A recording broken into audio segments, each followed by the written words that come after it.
Shalom peuple de Dieu, shalom bande connaissance bozuli baka kolanda biso na pesi bino nyonso mbote merci boza nombre ya kolanda bandaku bofali na bandaku na ba bino place zwa bino merci na nkolo so batela biso nzamba tata na apôtre Léopold Mutombo Kalombo azo bomba biso nzamba batomo tokutani lelo ezali numéro liboso na émission na bino débat religieux bozolanda biso partout dans le monde entier, partout dans tous les quatre coins de la République démocratique du Congo. Merci beaucoup l'équipe technique Mobimba débat ezali chaque jour chaque mardi, jeudi et samedi à partir de 14h juste et rediffusion et la bino déjà la possible vraiment beauté par rapport à émission oyo tozo solo là pour na toyeba keto édifier bananzambe ezali émission oyo tokolobe la nuance et spiritualité ceux qui oyebi ko ezali au sein de l'église des noirs ceux qui ont le que non yon dit mais la spiritualité boyo dit mais la boyo ça la boyo Jésus-Christ azan nzambe Jésus-Christ azan nzambe te Marie azamo santu Marie azamo santu te oh non tu balobi boyo assemblée des saints oh église aba ex église aba glodi bino nyonso na te so mutiela assemblée la église na bango bino nyonso tozo sangisa bino émission ezali wana ko yamba bato nyonso ya ko kolobela tolingi ke bana nzambe bazala édifier à travers l'émission et qu'on a le débat parce que je dis déjà tout ça un débat qu'on a là toujours ba branamiste toujours ba yo parce au monde qu'on a besoin ya ko participer na débat olingo yo apesa likanisi na yo yaka et qu'on a la biso quand même et le comment ko ya bien par rapport à travers cette émission oyo na émission nazanga moko telo na plateau nazali émission liposo tozali na mosali nzambe tozali en direct téléphone ezali appel normal seulement numéro Zolanda Ozawana Obenga biso seulement appel normal je crois que j'ai dit net au fond la WhatsApp au pessimisme likanisi na yo tozo solo là est-ce que Caïn azali mwana ya Abel na pardon azali mwana Adam na Ève ou bien Caïn azali mwana ya serpent parce que moi confusion ezali na place wana ya ba chrétien mosusu ba branamiste balobaka non Caïn na nyoka basala ki ekobo yangana ne babota ki Caïn et pardon serpent na Adam basala ki ekobo babota ki Caïn to landa to solo la yango ozana droit ko benga biso ozana droit participer na biso na émission mosali ya nzambe oza pe na droit soko ozali na église de noir o participer na biso na émission nazanga mo telo na plateau nazali na apôtre Elonga Monsala Nzambe boni ngolo Nzambe ça va papa bonne église mais kitonga Nzambe ça va mukolo la ngaozo swela ngana c'est présenté hein apôtre Elonga là ya ba sali Nzambe na église Liziba na Bomoi on peut pas exercer ici kozo sala mosala Nzambe donc voilà d'abord avant tout côté na biso na actualité tout solo na biso eloko moko mais on dit makaba père hein oui papa bazali deni papa spirituel azala raté papa spirituel azala raté na signe ya respect na ba encadrer ba guide spirituel na biso batata eza na signe ya respect parce que eza bato balakisi biso malako na Nzambe to pe maloba na Nzambe mais baza ba père spirituel parce que un père donne toujours sa sémence alors quand on parle d'un père spirituel ça signifie moto oyo abotion na molimo parce que bobenge papa na molimo na lingala yango wana tata ya molimo donc abotion na molimo or moto bota maka ya molimo kaka soka ndimeli Seigneur Jésus-Christ selon Jean chapitre 3 verset 3 jusqu'au 6e et ça histoire ya Nicodème Jésus-Christ a dit ce qui est né de la chair est chair et ce qui est né de l'esprit est esprit to bazobenga badadi logique ça c'est ce qui bazobenga badadi na signe ya respect en tout cas les a problème té mais ce que ça na signe ya respecter et a ignorance faut balongolango moni nga pesa mbala benga nga dadi nga pena sana tata la benga rapé tata aza papa nanga non je reconnaître était qu'il n'aime pas non ça père spiritualité pourquoi parce que eza lokola apôtre eza lokola prophète Jérémie azaki na limomama na bango les prophètes Jérémie il a été consacré les prophètes des nations dans le ventre de sa maman. Alors, ils ont passé à mon côté à consécrer Kamoto. Parce que la consécration, c'est l'adoption ou c'est une façon où Dieu met ce qu'on appelle le ministère en l'homme. Or, les hommes de Dieu sur la terre, après avoir découvert par l'aide de Saint-Esprit que Dieu bien bao bozomona, a un ministère apostolique, soit un ministère pastoral. Bango va taper ce ministère pastoral. Va découvrir que aux années dans ministère pastoral par l'aide de Saint-Esprit. À partir de là, on encadre le col à pasteur.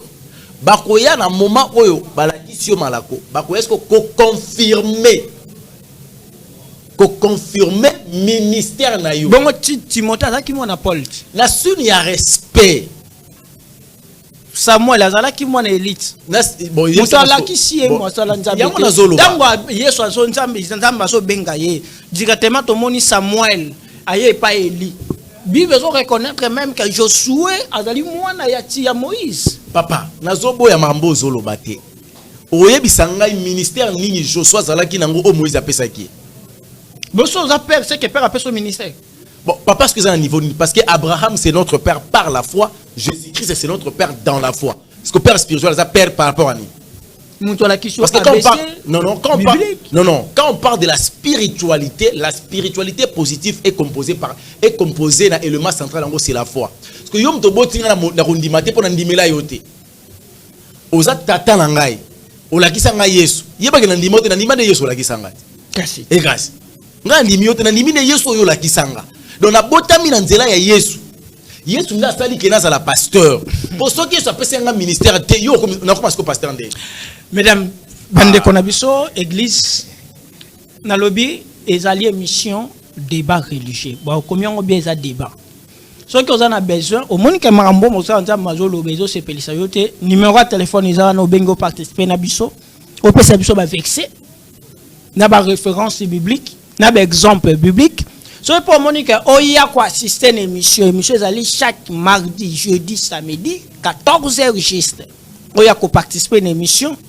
Osa zamba rosunga biso to kabola moi plateau to solola pour que église. Mais pour la référence biblique dans le livre il y a Matthieu chapitre 23 verset 9. To bana na 8 to suka na 9. Matthieu chapitre 23. Fungola la Bible na ndako. Matthieu. Oh, Yesu. Samba lola. Tous en Matthieu. Matthieu 23.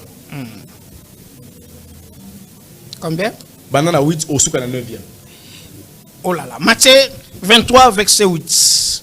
Mais vous, ne vous faites pas appeler Rabbi. Ah, bino momi benga te boza balakisi. Car un seul est votre maître. Ah, molakisi moko. Et vous êtes tous frères. Bino non, biso nyonso toza ba frère. Et n'appelez personne sur la terre votre père. Siko lilo banzambe elo baboye. Lilo mutalo baza lilo banzambe. Siko ngai na longa lilo banzambe pona kidadi yo ya lelo. Lilo banzambe lobi na mabele bo benga moto moko te tata. Pamba ti boka na tata moko eza nzamba lola. Bon, to jusqu'au bout de partout to katiango pona ko sepelisa batu dadi pai. Mais non. Eza ba orgueil o tozolinga tozwa lelo. Mais na sune ya reconnaissance moto o la qui sur les ABC de la parole aza ene na yo spirituel. Parce que kuti bango l'évangile bakola qui sont nzela o bango baleki na signe ya reconnaissance o benga e papa. Adina balaza père spirituel to azali guide spirituel non. Edina balaza Alexandre Edina zabalaza guide spirituel. Et puis nous avons na maîtriser bien parce que bateau balzoa qui manteau n'était ce qui va soir en haut ba vieux mutombo ba vieux soni n'était ce bazwa manteau edina bala pona parce que mambo dina bala sala bango ba salité mais problème c'est un manteau bon mambo brana masali asala ka l'époque ne lo ba pana mise ba sala ngo brana masali mu pagano tu bitu maso chrétien oh tu bitu maso ba chrétien côté na Branham ya où il est mu pagano akufa na kwiti ebika kufa na kwiti prophète Branham bana mise ba ebika kufa na kwiti s'il vous plaît ya où il est kufa na kwiti to za ta télévision to za télévision ba bana mise ba imam na oloba Branham akufa na kwiti akufa na accident kwiti aza na kwiti tamusu ba loba ngote ya Willy papa to tango beta masolo ya ba chrétien ko beta masolo ya Willy parce que il fit soko bito o lukata tombe ya William Branham na tombe ya numéro 1 wa asala biloko ba témoin de Jéhovah mupagano wana ozi tombe na bango ya ye ya soki Jean Roussel soki nani ya mupagano wana ya ba joviste wana ozi ba tombe ba formation tout ezarande moko bon ndeni yo chrétien tombe na yo ekoki kozwa même connotation na ba tombe nyonso bata ba secte négative. Ils en sont ça. William Branham azali William Branham azam pagano. Bato ba ensemble William Branham bazana libunga. Déjà ça on ensemble la c'est ce qu'on appelle l'idolâtrie. Ba quel fait lo? Ba tie photo na nini ba mbala moko donc vers vertina les tourments. Donc ne bazala bongo baza déjà ba candidat à l'ifelo. Mais il y a les prophètes à Laodicée. Oh là là. Ce qu'on les qui n'a mis aux yeux évangile à Branham te ozana libunga. Branham non yemora bunga. S'il vous plaît. Branham appelle ça prophétie et ça la magie. Papa l'accomplissement ya prophétie même moi mon esprit a Peter au prophétiser pe kokisami.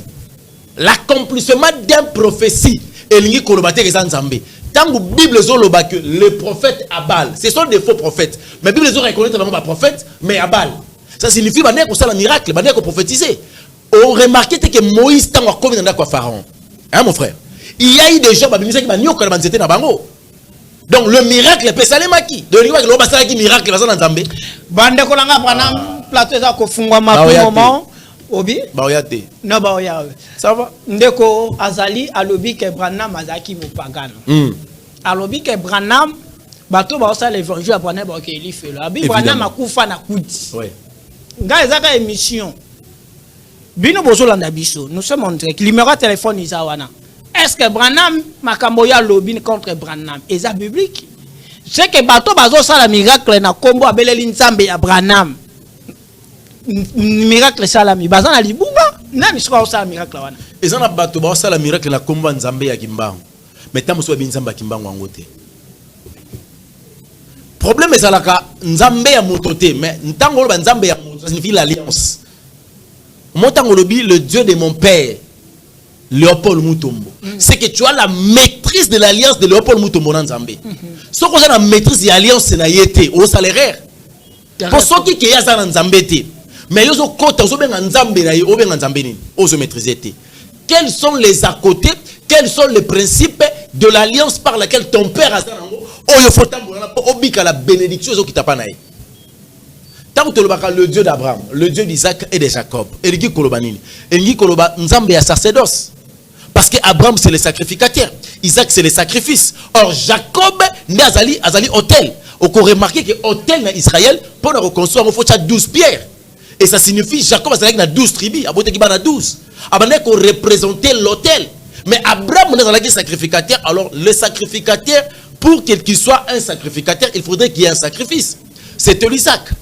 Donc, ils ont juste un message où ils sont basé sur le sacerdoce. Tu veux actuel sujet est-ce que Caïn a mwana nyoka ou bien mwana Ève? Plateau za ko fungwama et monsieur ça wana basali ensemble ba musicien tout consort aux de la spiritualité boya to partager Bible. Dans une question aux autres nao et pas ya Willy bisa bangoni.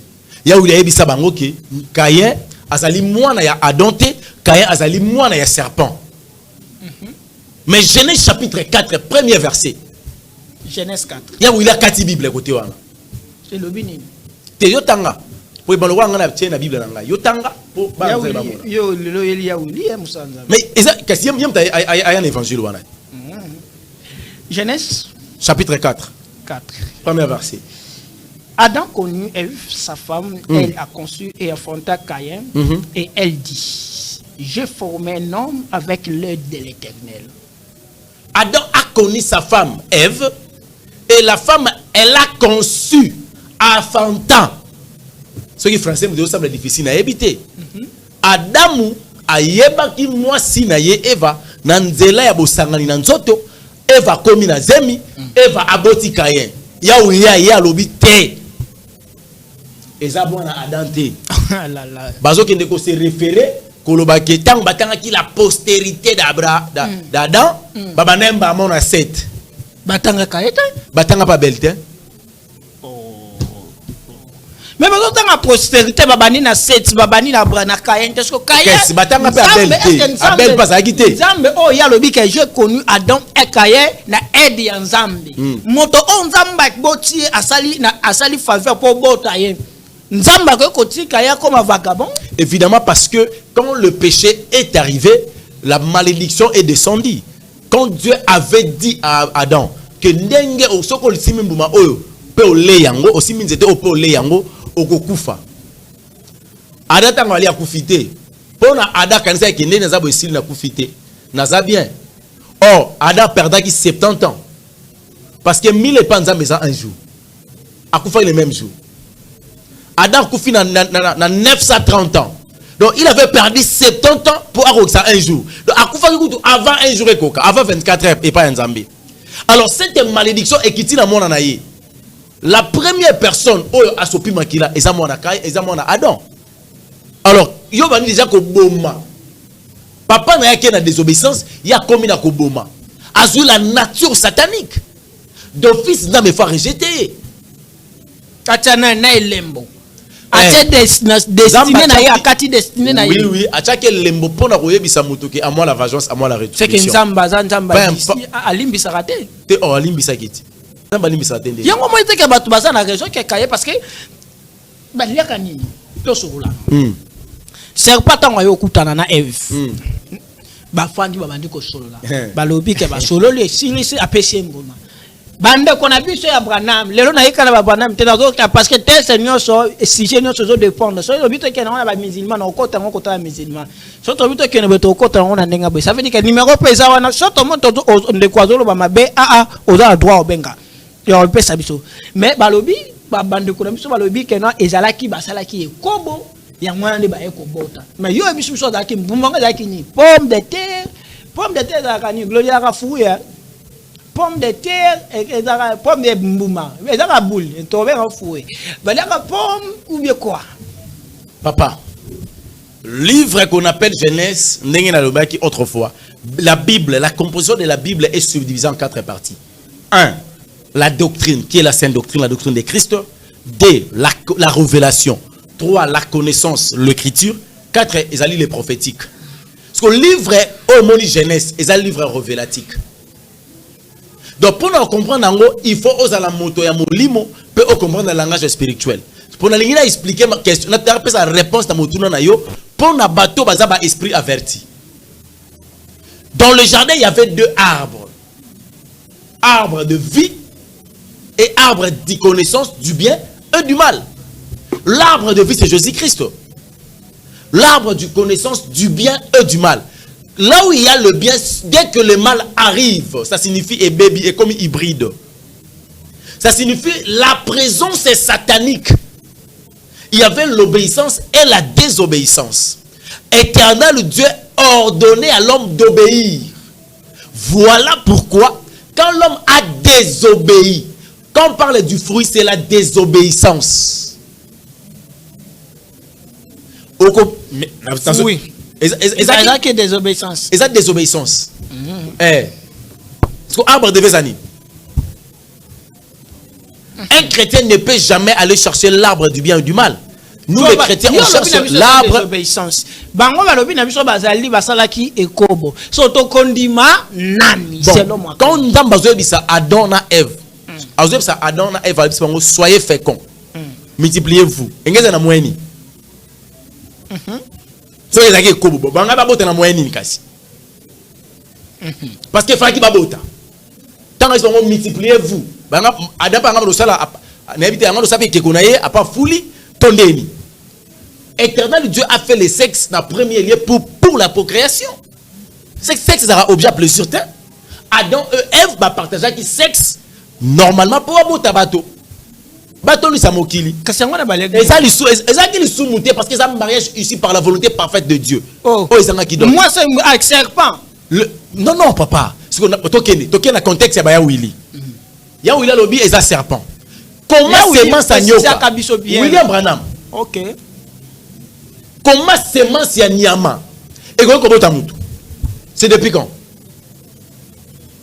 C'est depuis quand nyama botamutu? Mais sont tellement caractéristiques. Il y a Caïn. Ils ont qu'un des pères. Nzamba lobi tant nyoka. Comment moi si aliembouma. Mais Nzamba lobi na komati ça pas si yakobota na yo. C'est yakobota ça là qui déjà. Posez Menyakeya quand on voit les gars wana. Voilà. Tu sais quand est-ce que Ekobo cause à l'Ekobo? Tant au mariage, ils ont mariage ici par. Ils ont mariage ici par la volonté parfaite de Dieu. Mais ça c'est pas pour balaner dans moi cité. Baba non n'ignore roba na mutundeni. Problème est nini papa. Il y a eu beaucoup des animaux dans le jardin. Il s'est fait que le serpent Azalaki est un animal le plus risé parmi les animaux. Le diable s'est incarné na kata nyoka pour amener Moutou vers la désobéissance. Ève, il n'avait pas conversé avec le serpent réel. Ève avait conversé avec l'esprit qui incarnait derrière le serpent. Qui incarne le serpent. S'il vous plaît. Selon eschatologique, selon ma recherche biblique, serpent à l'époque, Azaki na makola bande kota mwana. Azaki le roi Mousselekete. Bon autant Nzamba lobi ke dans livre apocryphe il y a Enoch. Nzamba lobi cette fois-ci okobanda kongulu korampe. So ba longoli Mousselekete maboko na makolo. Or tamola ndeni. Mousselekete so longoli maboko na makolo tamola ndeni. Serpent Azaki le roi Mousselekete. Tant apocryphe Enoch. Ngana tangango bakutana ki wapi Eva zo lesa banyama tanga o lesa inde conversation e salema nga tangango azaki na makolo roi mutute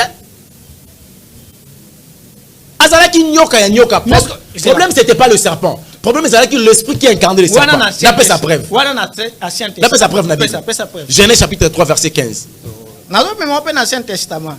Nouveau Testament Genèse 15 au 16e. Genèse 3. Genèse 3. 15 au 16e. 15 16.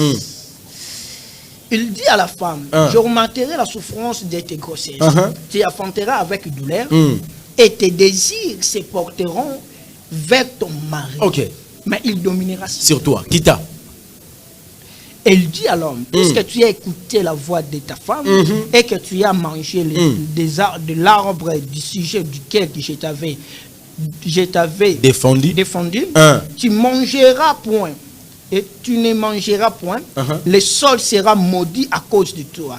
C'est à force de ta peine que tu tireras ta nourriture tous les jours de ta vie. Sentence. Place Bible lobby, je mettrai inimitié entre toi et la femme, entre ta postérité et sa postérité. La 15, hein? Je mettrai inimitié entre toi et la femme, entre ta postérité et la postérité et sa postérité. Celle-ci t'écrasera la tête et tu lui blesseras. Merci. Est-ce que moi si je serai mon igno, comment ça capable de venir alors ce postérité nini après si je crois que non alobi que na kota différence entre ma postérité mi balé boinani serpent oh ya na semence té comment cause na postérité voilà place na pseko que ça livre moko révélatique. La postérité du serpent ça signifie l'esprit qui est incarné au serpent, la postérité satanique. L'esprit poussé par Caïn. C'est le scientifique et ça bon ma révélation yo que non scientifique au bungi. Au bungi déjà na 4 ans la mugi des frères. Moi c'est pas ça la postérité hein.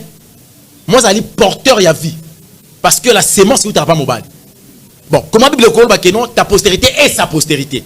Il s'agit d'une femme. Cette femme là c'est qui? Si ce n'est pas l'église. On parle de des choses purement révélatiques. Ya où il a commis ça nyoka ya nyoka mo a commis ça nyoka ngo ser a commis ça ke lokwa mutu mo a zongi ça pena a commis ça ke satana. Non problème est là que l'esprit qui incarne le serpent.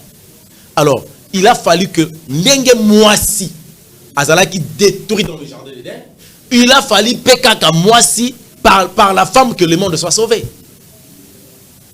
So bato bazolo bakeno tant nzamba lobi na moisi n'a pas à séparer séparation wana postérité. Les lots yozo sabiso que zaki mbumati zaki désobéissance. L'arbre du connaissance du bien et du mal. Bato bango tisiko bazo tene l'église na bango bato batela mutu na bango keno ezalaka ekobo ezalaka mbumo yo lobi zaki désobéissance. Ça va to me komemango na to me komemango sur le plan scientifique. Arbre au bazo qui interdit qui arbre ni. Il y a connaissance du bien et du mal. Donc le rapport sexuel, et ça connaissance c'est ma bien malam. Il y a un peu parmi péché majeur dans la Bible. Péché majeur, et ça blasphème à Saint-Esprit. Oh, bon péché majeur, ça Papa, péché majeur, blasphème à Saint-Esprit. Et si, on les a péché impardonnable. Et comme vous êtes, le côté lequel vous avez bête. Mais bien sûr. Ah là là. Toi, verset biblique. Toi, Jacques. Toi, Jacques. Glody, bima Béni, le mois Béni. Béni. Mesdames, nous sommes en direct. Et c'est l'émission haute pour que le peuple de débat soit édifié. À tout moment, quand benga biso numéro est en direct. Émission est jeudi, mardi, jeudi, samedi, à partir de 14h, rediffusé sur Koya. Ce qu'on a posté un débat, ou participer à débat, il y a qu'à participer. Ce qu'on dit que comme ça, mes prophètes apôtres et longa. Azolo maloba oyo to azali à la contre la Bible. Azoko que n'était na Bible nenge lobi. Ozawana kaka popesa biso oya kopesa biso lumière. À cause de la wana, à tout moment, azali parmi bateau oyo ba pasteur oyo azali permanent émission. Jacques chapitre 3 verset 6. Jacques. Béni, vous avez un problème hein? Jacques 3. Yo moi comment ça appelle ça 3 6. La langage aussi. La langue. La langue est aussi fait. Ah, il y aura le Bible l'olème za moto. C'est le monde de l'iniquité. C'est le monde de l'iniquité. C'est le monde de l'iniquité. Et ça mokili ya masumu. L'olème za mokili ya masumu. Moussa l'olème za rania par le kuta. C'est dans les mensonges que le diable a dévié Adam et Ève. Mais ce que Bible yo bi que le coup de kilisumu ne ko bona na. Mais c'est parce que c'est tout un monde. Kita. Papa kita. Et ça rani. Combien? 6 gars. 6. La langue est placée parmi nos membres. Selon tout le corps. Et t'as un niveau. Nous autres mobimbe sumugara. Nous autres mobimba. Donc à ta sexe sumura qui n'a ngoté. À travers car le couteau et le lème c'est fini. Na sexe sumuki.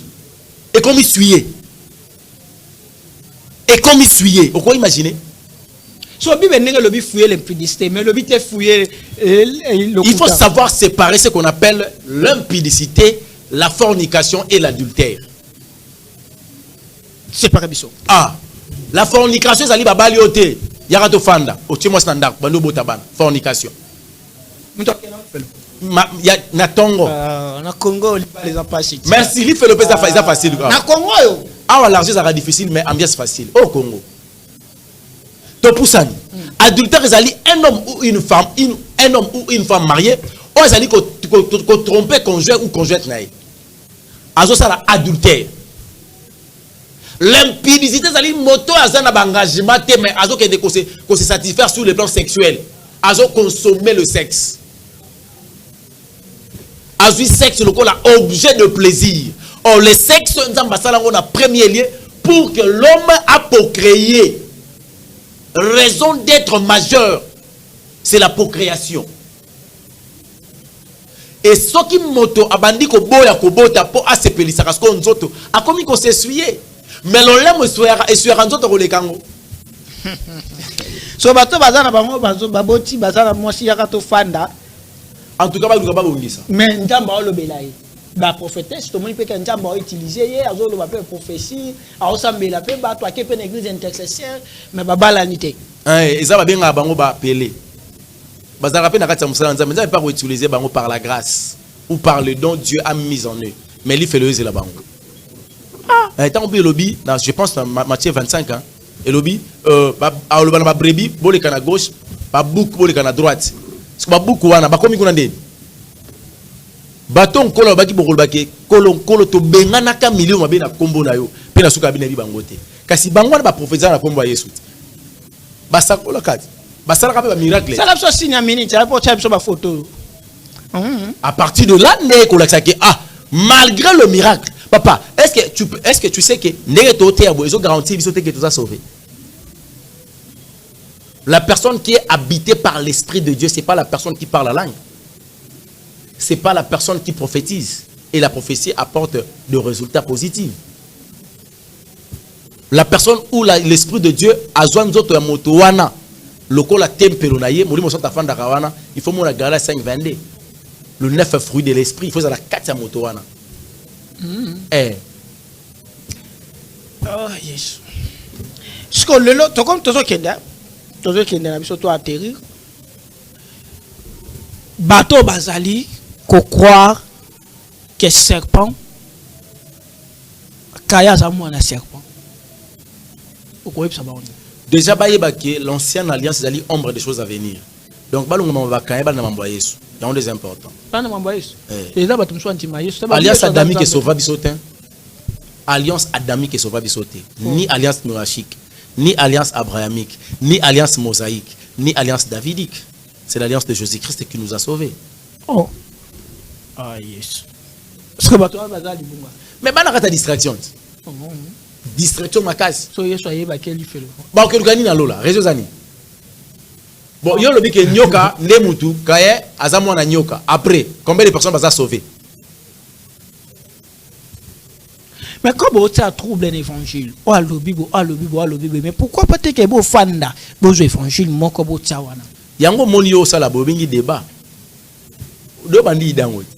Na débat ça pour muta gagner té, mais pour tout se compléter. Je peux aussi avoir les erreurs, de quoi compléter et puis sunginga. C'est pour la gloire de Dieu. Même les apôtres ont fait ça. Ce bazaki comme le moment débat simbité ba ko sambela, moli mo santa ya pesi ba révélation. Ah izaki ndebo. Oza ko comprendre à comprendre. Oza ko boya andimi, c'était ça. Est-ce que moi ça côté ya? Jamais. C'est ça si je te okene nango. C'est l'abomination. Mon dit ma prophétie. Ouais, la prophétie existe. Mon zone dit ma prophète na Congo baza. Ba prophète na Congo ko lukaté po baza béton o lo ba dejo zone mo da image ba. Ouais, na ebi moko prophète Paulin Bakajika. Ka moko na Congo. Te na ko ba mibale sous soyez prophète Aston Mbaya. Ozo e blessa bongo po ani. O reconnaître ba baza prophète nani. Parce que so yoki matea o bazo te abiso na liloba ya Nzambe. Ba baza ba prophète des dons, des prophètes de ministère. Alors, un prophète de ministère, c'est quelqu'un qui a la capacité de ministère, c'est ce qu'on appelle les dogmes et les énigmes. Le langage caché de Dieu à travers les Écritures saintes. C'est ça un prophète. Un prophète des dons. Joël chapitre 2. Verset 28. Je répandrai mon esprit sur toute chair. Vos fils prophétiseront. Non, pas prophète. So ba prophète. C'est là on entend liste ba prophète. So ba non ba prophète. Pour mon seul ensemble balobi que non, il y a reconnaître ba prophète. Alors tant qu'il y a des prophètes. Ouais, on a koki koza na maîtrise. Oh yo koza na maîtrise na. Na RDC awa. Ba apôtre. Bo ba apôtre. Je connais l'apôtre Iyoko. Je connais Luka. Oui, il faut na Luka ko. Ah, on t'aime bien papa. Je Luka ma ba apôtre. Oh, yo bi ba apôtre. Ah. Bon tu me ba image kuna. Eh, so ba jeli so to ta so ka apôtre. Apôtre le baté ka apôtre parce qu'il a nommé apôtre. Parce que le ministère apostolique faut c'est à la œuvrer. Net il vient na bino za apôtre. Mais en réalité ça apôtre était. Azanan. Moussa ça exemple ça apôtre était. Azanan. Apôtre ça à se concentrer ici comme était. Moussa apôtre zani. A planter l'église. Ouais. Azas qu'on a Gabon, à Dubaï. Ah non, on a Kinshasa, on a combien de cellules? Bah c'est les ébélés. Bon, même à Mounio, on a carte centrale. Journaliste. Donc c'est pour vous dire que ce cas dans le ministère apostolique, c'est que exercer en mabé.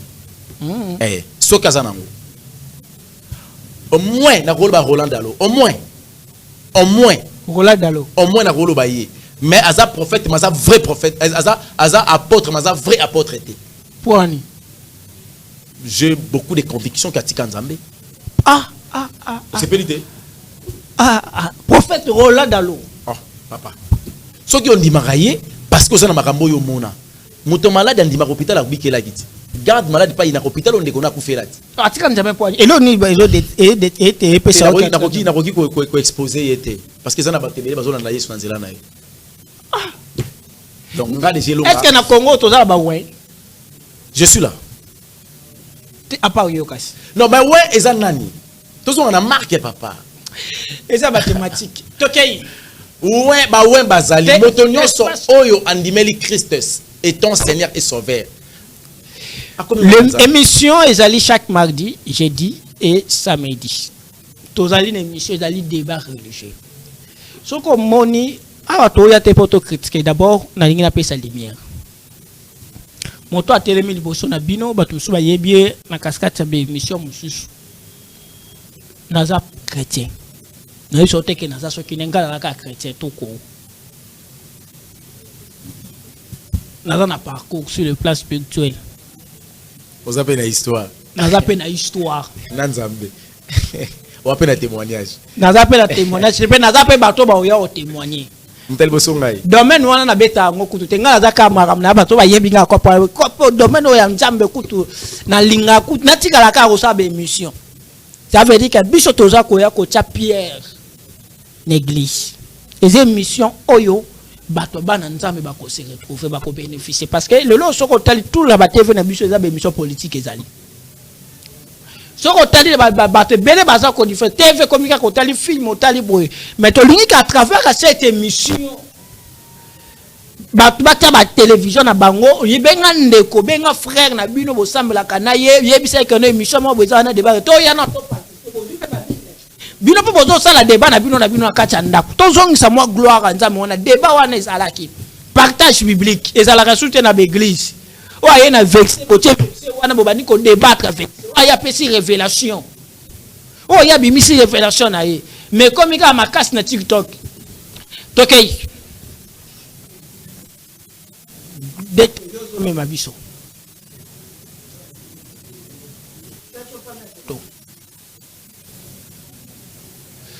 prophète oye baye Joël. Mais Joël. Un prophète Joël. Frère Joël. Ah, s'il vous plaît, c'est un prophète d'abord. Yom Dobengé prophète.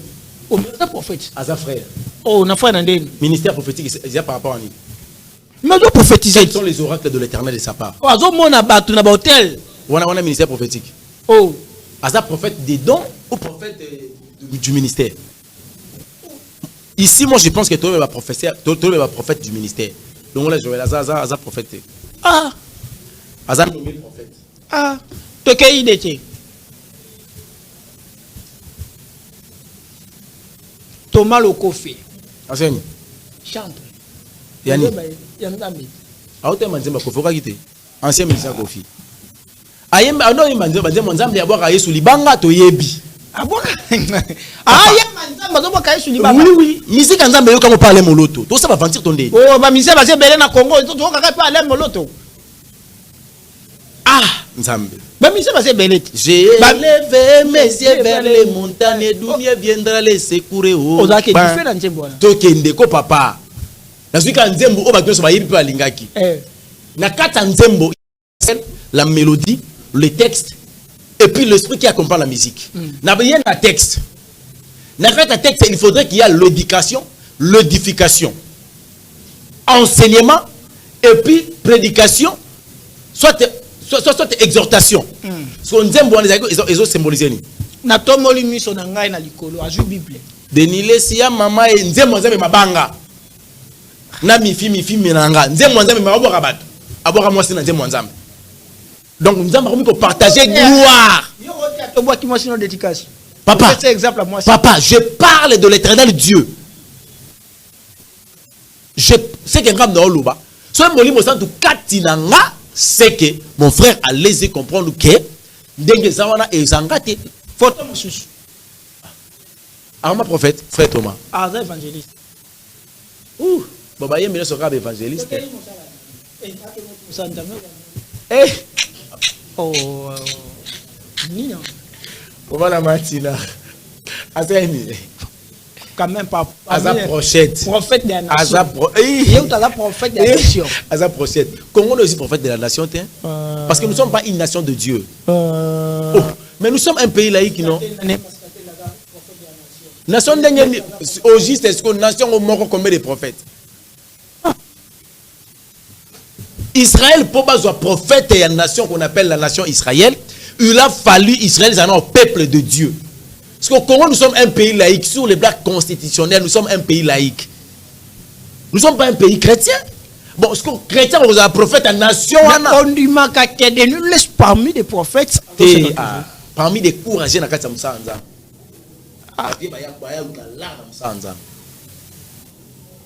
Denis asali bisala oyo na ntena mambo nzambe. Asali neti nini peut combien de personnes bazar sauver? Combien des âmes sont sauvées? Combien des âmes sont sauvées? Au cause de la guérie d'une maladie mais tu n'es pas sauvé? Nous on a réussi à le faire le brebis. Mes disciples à moi. Alors c'est celui qui croira sera sauvé.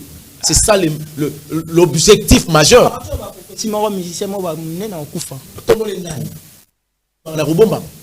Quand Dieu dit, ah, wana aoluka ba ministère ba lukaye ba katele moi quelque chose. Aya via le évangile.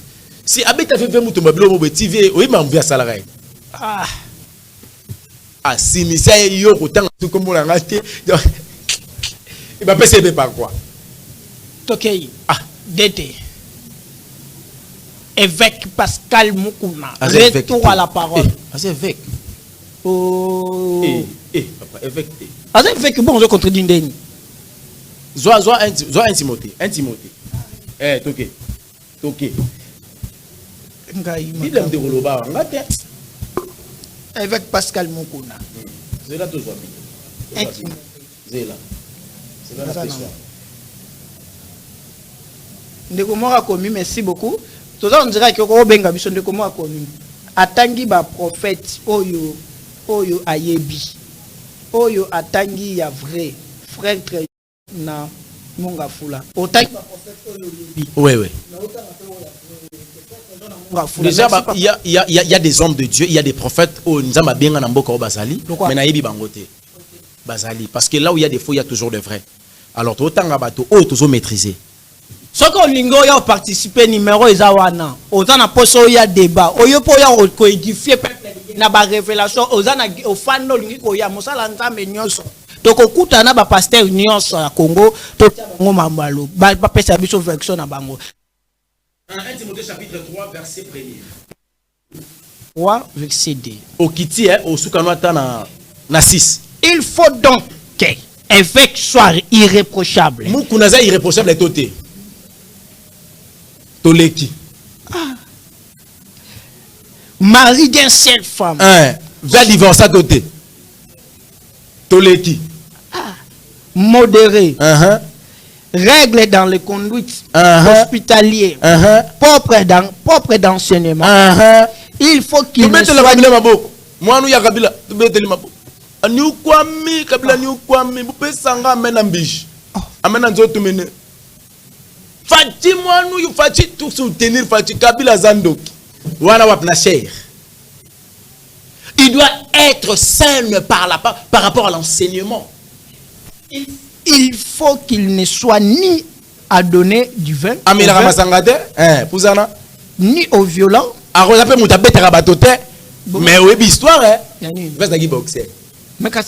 merci. Pour ça, papa. Il faut qu'il dirige bien sa propre maison.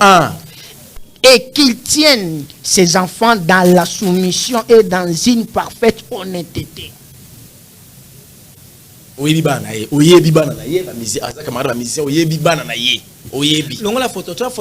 déjà côté on a affecté.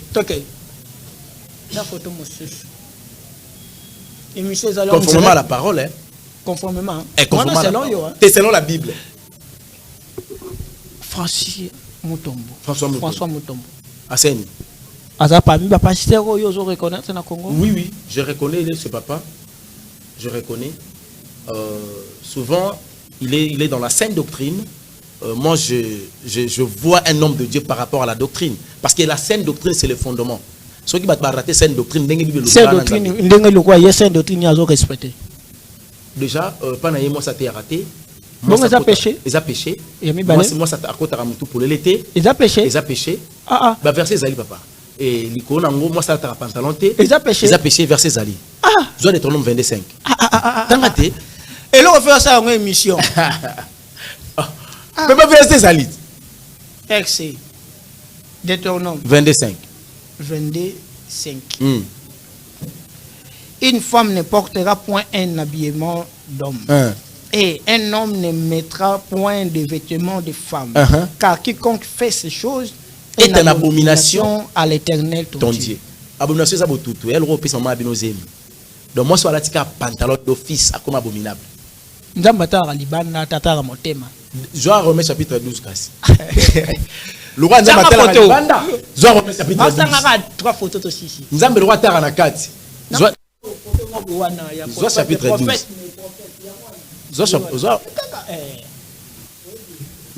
Joa na tuni na viens en forme tout obela. Non là, on est malade. Aza malade. Comment était moi ta loba kazali boma? Aza l'église mune na zokamba bandimi. Aza liboma mtu les bien témoin c'est mtaloba. Kuna na vidéo te. Ah, ya so malade, yo so mtu malade ko tse mama Nzambe de. Papa, prophète. Mogisho. Tu sais pas jeko. Ah, azo prophétiser. Ba pekisa ki abando finga makamo be po ba. Bon prophète mba afinga ko tulanga Roger Baka. Abi Roger Baka za maté lokola mpu église on mpuku en plein culte. Ah, prophète, oh vous avez un prophète. Ah prophète. Deka photo. Il fallait que Romain 12 voilà pour moi que Romain 12. Nzamba atala ka katite. Yes. À vous la parole. Romains 12. Premier deuxième verset. Je vous exhorte donc, frères, par les compassions de Dieu, à offrir vos corps comme un sacrifice vivant. Vos corps, wana ce que ça ni intérieur ou extérieur. Mais papa souka no wana te. Na souki. OK. Papa Simon qui mango kianga ni père tata molimo mosantu. Omoni niveau ce que ya blasphème. Molimo mosantu afana kitsa verbe na kitsa imana. Oh. Molimo mosantu afana kitsa imana alati bilamba vita. Azam d'équipe ni. Ah. Un mot vert blanc. Ils ont imana noir vert noir. Ils ont comme ta vita un mot noir blanc mazembe. Donc vers équipe nationale. Ah papa. Oui ba prophète, oui ba prophétie papa. Moko. Oui papa. C'est mais kimbango to. Mais si mo kimbango atikaka église ni. Mais yango yo. Si mo kimbango atikaka église. Atikaka église te? C'est moi qui me prophète. Exactement. On croit derrière c'est le plus grand prophète de la RDC de tous les temps. Et c'est un prophète moi comme Naniva Simon Kimbango Wazate. RDC tout en Afrique. Même Alexandre Ali Nabala comment Naniva Simon Kimbango te. Voilà. Mais Bango te. Ah. Émission est à chaque jour.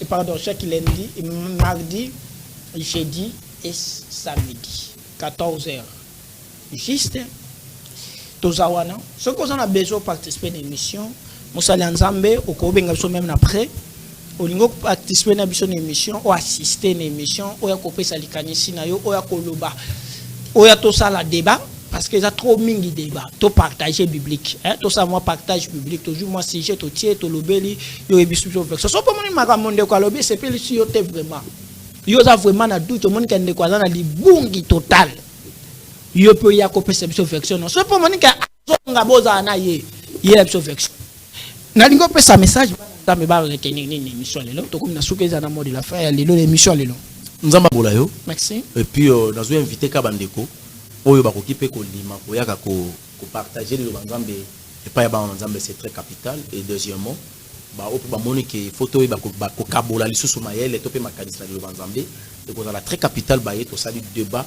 pour ko permettre biso to sala éclairer pour na ko éclairer libota na nzambe et ce que je peux dire Yesu Christ azozonga entre Jésus et la mort au avant donc telle la position na yo ozana niveau nini alors on a clôturer un verset biblique au so ko permettre nga déjà déjà ça premier moko ozonga partir au 8e au souka na 11 déjà première 8 11e prenez garde à vous-même afin que vous ne perdiez pas le fruit de votre travail mais que vous recevez une peine récompense. Quiconque va plus loin et ne demeure pas dans la doctrine de Christ n'a point Dieu. C'est que Babranamiste est en Zambété. La doctrine ya Willy. Ba défendre la brochure qui est Bible. Quiconque va plus loin, tu ne demeures pas dans la doctrine de Christ. N'a point Dieu. Merci. Ah, et si les gars bon, fallait qu'il t'amouquait. Toi chité. 8, 9. Et quiconque n'est pas de demeure le fils donc doctrine. Si quelqu'un Continuez, papa. Si quelqu'un vient à vous Soyez monté pas à Bino. et n'apporte pas cette doctrine, Azana doctrine à Christ était. ne le recevez pas dans votre maison. Boy ambete nandako. Et ne le dites pas salut. Bo pese pas tambotete. Pour ani kita. Car celui qui lui dit Pamba te salut moto a kopese mbote. participe à ces mauvais dizaines. Akoti na kati ya bozo ba moto wana. Donc église nyonso pasteur à côté ya kana pantalon. Soka yi nandako no boy ambete. So apese mbote ndima Nzamba pambo ya bino. de père qui a suivi yo. Au monani jeudi prochain, ce que vous avez besoin de biso numéro zawana bengi biso na appel normal soit tout biso texto. Merci beaucoup tokutani jeudi prochain na même heure 14h registre. Merci.